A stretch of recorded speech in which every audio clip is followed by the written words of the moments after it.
So something I'd like to talk about now is about how to be within range of my partner at all times, that I can always connect to a good position with my partner. So when I'm grabbing either side lapel, it doesn't really matter for this exercise. I want to ensure that I'm never dangling in the air or levitating in such a way when I do pull back, I'm not in such a position where I don't have a firm contact point. This lapel cannot be the only point of contact that I have with my partner because it's too variable.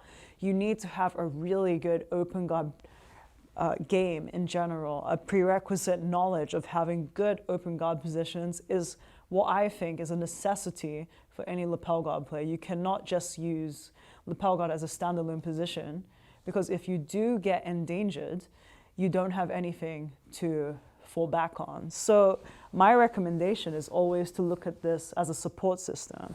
But generally, when using lapels, I'm not trying to overextend. I always want my butt to be within a reasonable distance between my partner's shin and my hip line. I don't want to keep it completely straight.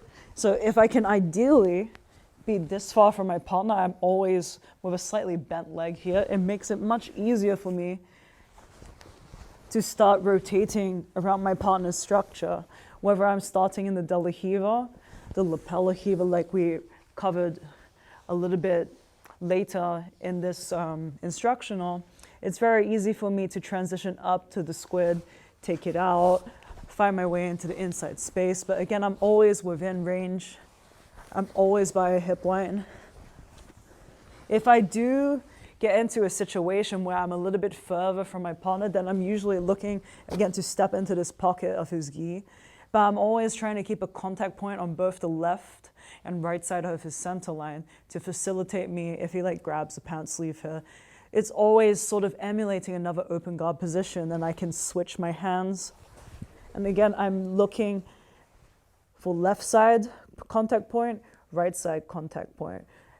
I use a lot of these instep hooks, which basically I try and create a structure that will allow me to pull my partner's structure into, and I can connect in a few different ways. So if I explain that one more time, as my instep and my shin hooks the outside of his body, I can pull him into the structure, or I can also, again, choose to dangle like so.